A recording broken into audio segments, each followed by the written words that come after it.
I was at the same cafe where I had met G the next day, and the day following, and every day afterwards. During the week I spent in Moscow, I saw G every day. It very soon became clear to me that he knew very much of what I wanted to know. Among other things, he explained to me certain phenomena I had come across in India, which no one had been able to explain to me either there, on the spot, or afterwards. In his explanations, I felt the assurance of a specialist, a very fine analysis of facts, and a system which I could not grasp, but the presence of which I already felt because G's explanations made me think not only of the facts under discussion, but also of many other things I had observed or conjectured. I did not meet G's group again. About himself, G spoke but little. Once or twice he mentioned his travels in the East. I was interested to know where he had been, but this I was unable to make out exactly. In regard to his work in Moscow, G said that he had two groups, unconnected with one another and occupied in different work, according to the state of their preparation and their powers, as he expressed it. Each member of these groups paid 1,000 rubles a year and was able to work with him while pursuing his ordinary activities in life. I said that in my opinion, 1,000 rubles a year might be too large a payment for many people without private means. G replied that no other arrangement was possible because, owing to the very nature of the work, he could not have many pupils. At the same time, he did not desire and ought not, he emphasized this, to spend his own money on the organization of the work. His work was not and could not be of a charitable nature, and his pupils themselves ought to find the means for the hire of apartments where they could meet, for carrying out experiments, and so on. Beside this, he added, the observation showed that people who were weak in life proved themselves weak in the work. There are several aspects of this idea, said G. The work of each person may involve expenses, travelling, and so on. If his life is so badly organized that 1,000 rubles embarrasses him, it would be better for him not to undertake this work. Suppose that in the course of the year, his work requires him to go to Cairo or some other place. He must have the means to do so. Through our demand, we find out whether he is able to work with us or not. Besides, G continued, I have far too little spare time to be able to sacrifice it on others without being certain even that they will do them good. I value my time very much because I need it for my own work and because I cannot, and, as I have said before, I do not want to spend it unproductively. There is also another side to this, said G. People do not value a thing if they do not pay for it. I listened to this with a strange feeling. On the one hand, I was pleased with everything that G said. I was attracted by the absence of any element of sentimentality, of conventional talk about altruism, of words about working for the good of humanity and so forth. On the other hand, I was surprised at G's apparent desire to convince me of something in connection with the question of money when I needed no convincing. If there was anything I did not agree with, it was simply that G would be able to collect enough money in the way he described. I realized that none of those pupils I had seen would be able to pay 1,000 rubles a year. If he had really found in the East visible and tangible traces of hidden knowledge and was continuing investigations in this direction, then it was clear that this work needed funds like any other scientific enterprise, like an expedition into some unknown part of the world, the excavation of an ancient city, or an investigation requiring elaborate, numerous physical or chemical elements. It was quite unnecessary to convince me of this. On the contrary, the thought was already in my mind that if G gave me the possibility of a, quote, closer acquaintance with his activities, I should probably be able to find the funds necessary for him to place his work on a proper footing and also bring him more prepared people. But of course, I still had only a very vague idea in what this work might consist. Without saying it plainly, G gave me to understand that he would accept me as one of his pupils if I expressed the wish. I told him that the chief obstacle on my side was that, at the moment, I could not stay in Moscow because I had made an arrangement with a publisher in St. Petersburg and was preparing several books for publication. G told me that he sometimes went to Petersburg and he promised to come there soon and let me know of his arrival. But if I joined your group, I said to G, I should be faced with a very difficult problem. I do not know whether you exact a promise from your pupils to keep secret what they learn from you, but I could give no such promise. There have been 2 occasions in my life when I had the possibility of joining groups engaged in work which appears to be very similar to yours, at any rate by description, and which interested me very much at the time. But in both cases to join would have meant consenting or promising to keep secret everything that I might learn there. And I refused in both cases because, before everything else, I am a writer and I desire to be absolutely free and to decide for myself what I shall write and what I shall not write. If I promise to keep secret something I am told, it would be very difficult afterwards to separate what I had been told me from what came to my own mind either in connection with it or even with no connection. For instance, I know very little about your ideas yet, but I do know that when we begin to talk, we shall very soon come to questions of time and space, of higher dimensions and so on. These are questions on which I have already been working for many years, and I have no doubt whatever that they must occupy a large place in your system. G nodded.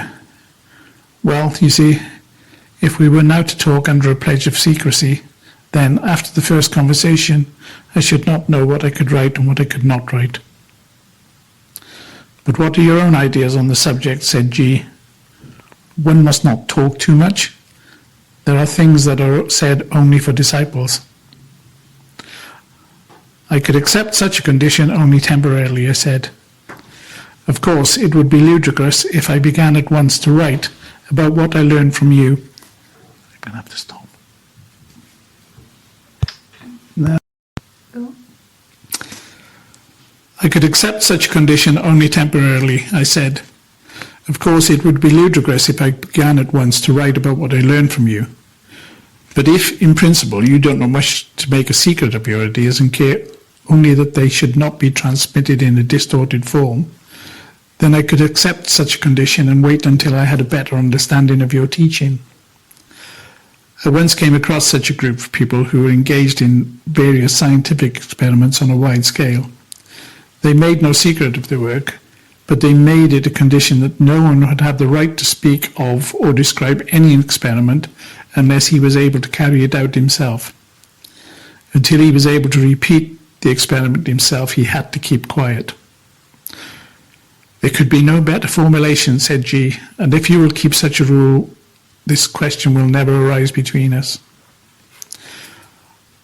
Are there any conditions for joining your group? I asked. And is a man who joins it tied to it and to you? In other words, I want to know if he is free to go and leave your work, or does he take definite obligations upon himself? And how do you act towards him if he does not carry out his obligations? There are no conditions of any kind, said G, and there cannot be any. Our starting point is that man does not know himself, that he is not. He emphasized these words. That is, he is not what he can and what he should be. For this reason, he cannot make any agreements or assume any obligations. He can decide nothing in regard to the future. Today he is one person and tomorrow another. He is in no way bound to us, and if he likes, he can at any time leave the work and go. There are no obligations of any kind either in our relationship to him or in his to us. If he likes, he can study. He will have to study for a long time and work a great deal on himself.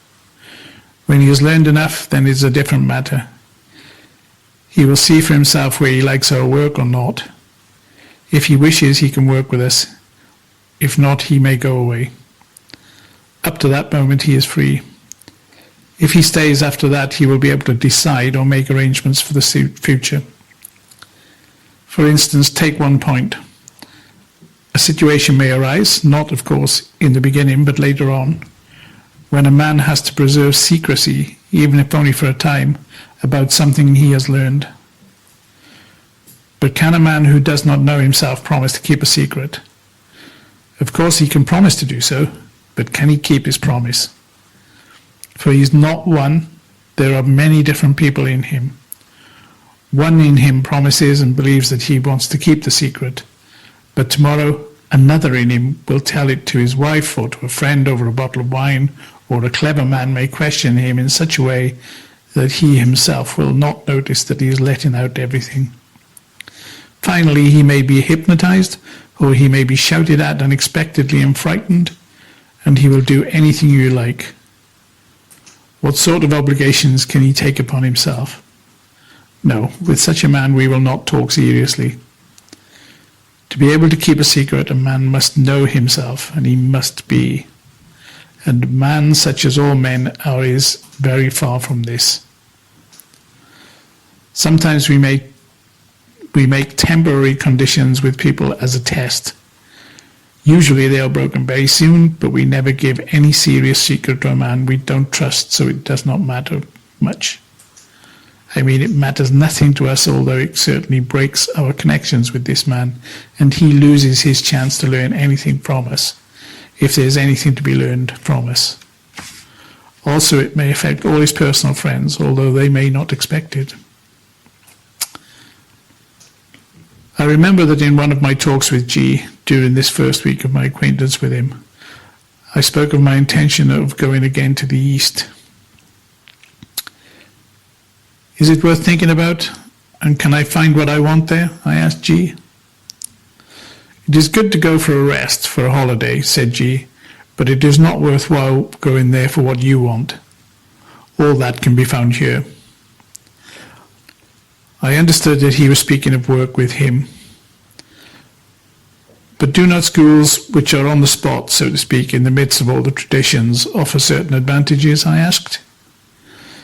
In answering this question, G told me several things which I did not understand till later. Even if you found schools, you would find only philosophical schools, he said. In India, there are only philosophical schools. It was divided up in that way long ago. In India, there was a philosophy, in Egypt, a theory, and in present-day Persia, Mesopotamia, and Turkestan, practice. Does it remain the same now? I asked. In part, even now, he said. But you do not clearly understand what I mean by philosophy, theory, and practice. These words must be understood in a different way, not in the way they are usually understood. But speaking of schools, there are only special schools. There are no general schools. Every teacher or guru is a specialist in some one thing. One is an astronomer, another a sculptor, a third a musician.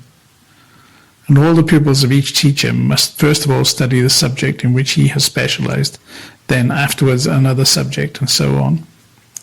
It would take 1,000 years to study everything. But how did you study? I was not alone. There were all kinds of specialists among us.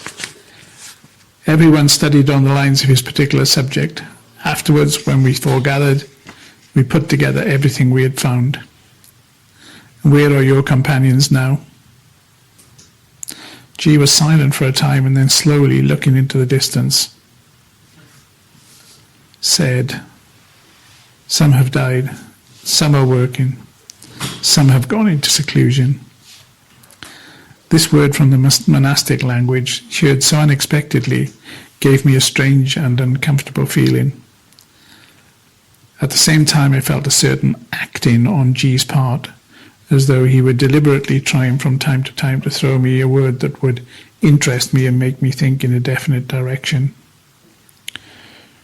When I tried to ask him more definitely where he had found what he knew, what the source of his knowledge was, and how far his knowledge went, he did not give me a direct answer. "You know," G said once, "when you went to India, they wrote about your journey and your aims in the papers. I gave my pupils the task of reading your books, of determining by them what you were, and of establishing on this basis what you would be able to find. So we knew what you would find while you were still on the way there." With this, the talk came to an end. I once asked G about the ballet which he had mentioned in the papers and referred to in the story Glimpses of Truth, and whether this ballet would have the nature of a mystery play. My ballet is not a mystery, said G. The object I had in view was to produce an interesting and beautiful spectacle. Of course, there is a certain meaning hidden beneath the outward form, but I have not pursued the aim of exposing and emphasizing this meaning. An important place in the ballet is occupied by certain dances. I will explain this to you briefly.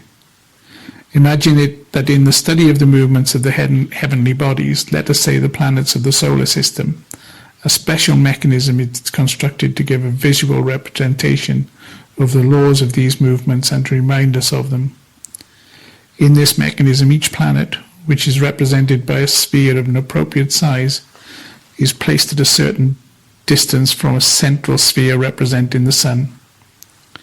The mechanism is set in motion and all the spheres begin to rotate and to move along prescribed paths, reproducing in a visual form the laws which govern the movements of the planets. This mechanism reminds you of all you need to know about the solar system. There is something like this in the rhythm of certain dances.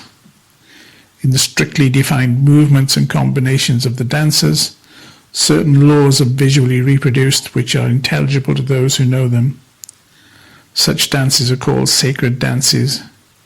In the course of my travels in the East, I have many times witnessed such dances being performed during sacred services in various ancient temples. Some of these dances are produced in the struggle of the magician. Moreover, there are three underlying ideas at the basis of the struggle of the magicians. But if I produce the ballet on the ordinary stage, the public will never understand these ideas.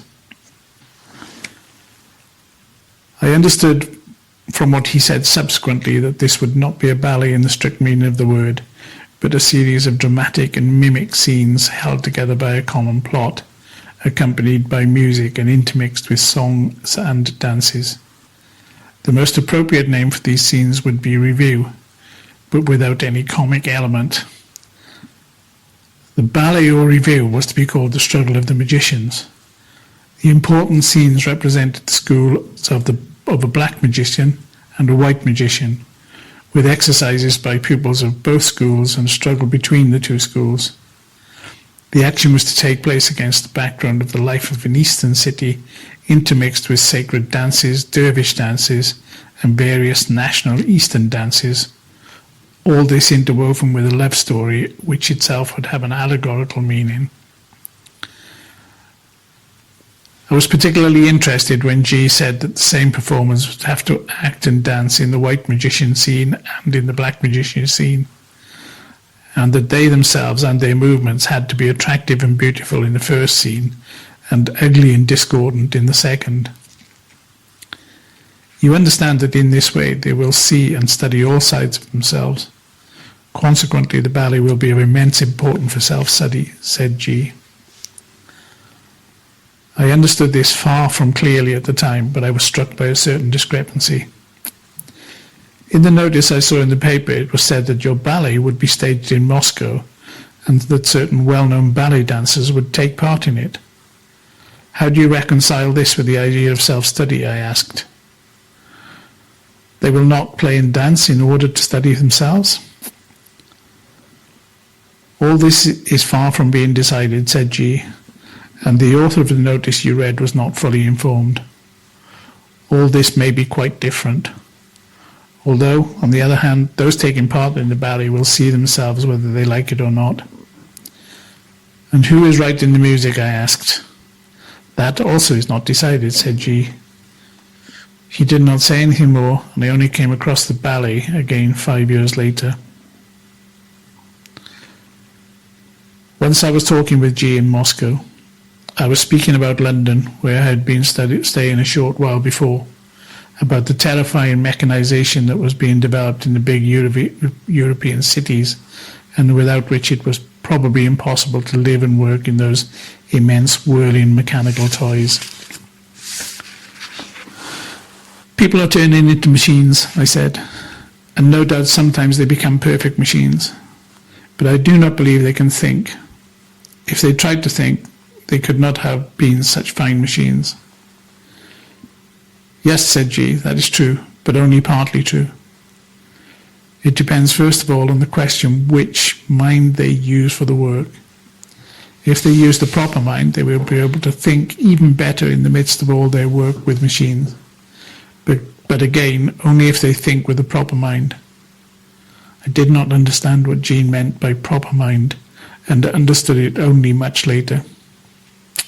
And secondly, he continued, the mechanization you speak of is not at all dangerous. A man may be a man, he emphasized this word, while working with machines. There is another kind of mechanization which is much more dangerous, being a machine oneself. Have you ever thought about the fact that all people themselves are machines? Yes, I said, from the strictly scientific point of view, all people are machines, governed by external influences. But the question is, can the scientific point of view be wholly accepted? Scientific or not scientific, it is all the same to me, said G. I want you to understand what I am saying. Look, all these people you see, he pointed along the street, are simply machines, nothing more. I think I understand what you mean, I said. I have often thought how little there is in the world that can stand against this form of mechanization and choose its own path. This is just where you make your greatest mistake, said G. You think there is nothing that chooses its own path, something that can stand against mechanization. You think that not everything is equally mechanical. Why, of course not, I said. Art, poetry, thought are phenomena of quite a different order. Of exactly the same order, said G. These activities are just as mechanical as everything else. Men are machines, and nothing mechanical actions could be expected of machines. Very well, I said. But are there no people who are not machines? It may be that there are, said G, only not those people you see, and you do not know them. That is what I want you to understand. I thought it rather strange that he should be so insistent on this point. What he said seemed to me obvious and incontestable. At the same time, I had never liked such short and all-embracing metaphors. They always omitted points of difference.